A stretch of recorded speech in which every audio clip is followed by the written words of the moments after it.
I have one aspect that I think encompasses everything else. And that aspect is that we are members of our communities before we are architects. We're not architects to serve communities. That's a lie. We cannot solve problems of a community we're not part of. For many emerging creatives on the continent, the main challenge that they have, even I have struggled with, is to reconcile these two personas of me being part of my community and me being an architect. Without reconciling these two personas, we're not able to capitalize on the full potential of the creativity that is within us. And therefore, we are ever replicating previous models or precedent of things that have been done before by people that created from their own core.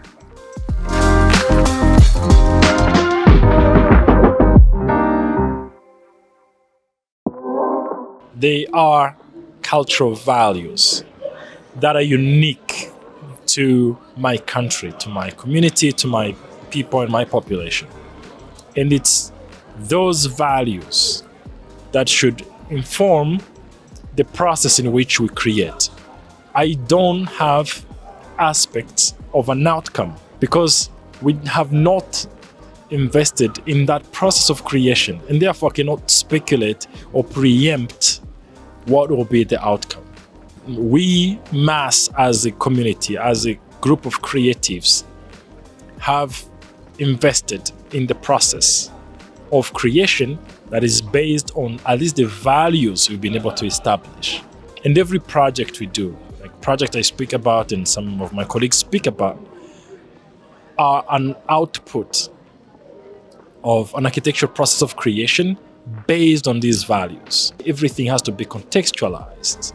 Unfortunately, for many communities, this agency is not there. And we are reluctant to give it to them.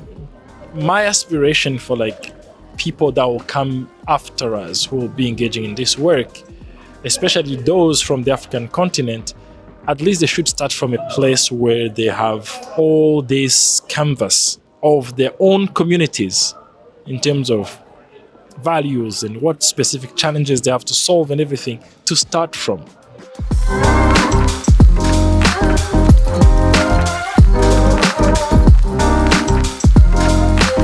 I benefit from a broader view and perspective on life in general. It's been interesting for me to see how those things manifest in our day-to-day lives very differently. And that has benefited me to have an open mind. There are maybe not better ways, but there's always different ways of doing the same thing. And it's figuring out what works and doesn't work for you that makes anything we do really worth the investment. If people act with a certain level of intentionality, we can actually solve most of the problems, as opposed to being comfortable within systems that are dysfunctional.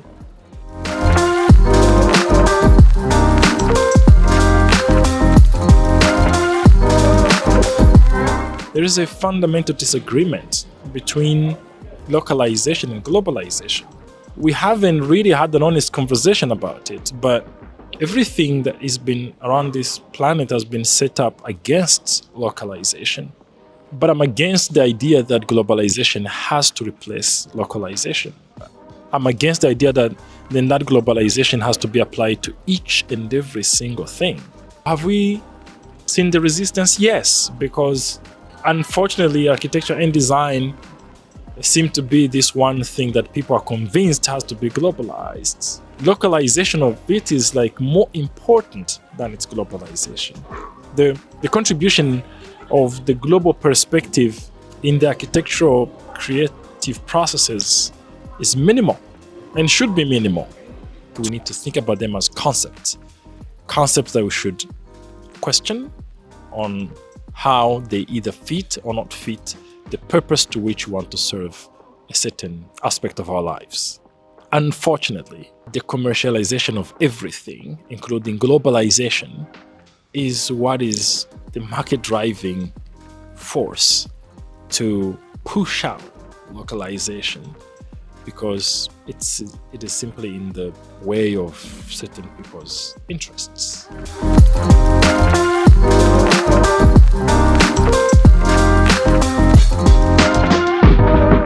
Artificial intelligence is not new because it's on a computer and now most people can have access to it.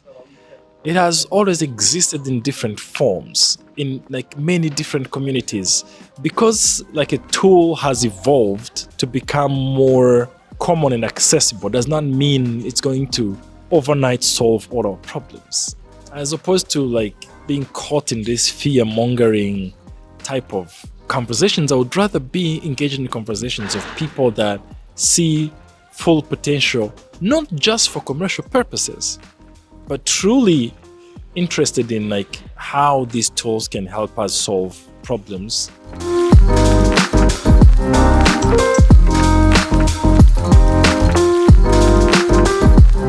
The one on top of my head right now is the project we exhibited at the Venice Biennale.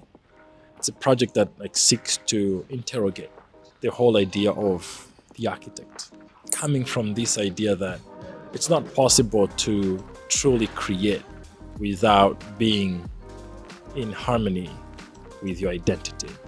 And if many communities, especially in sub-Saharan Africa, are in total confusion of our own identity, then the whole architecture community is missing out on the creative potential of these many people from these many backgrounds, from these many cultures, because we choose to ignore what their identity is, and at the worst, we just we cherry pick what's on the surface.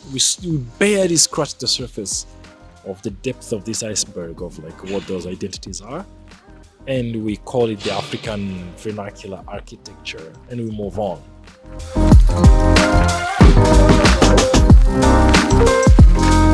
I unfortunately feel that we have already left so many people behind. So I don't know what we can do now to not leave anyone behind without actually making some of the people that we've left behind catch up first. I'm resistant to just make it about humans.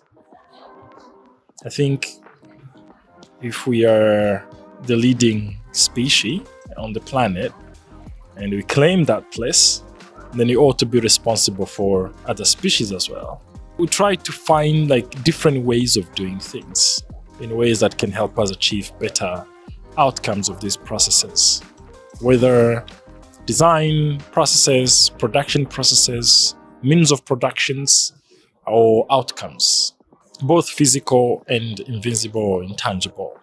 We try to challenge ourselves.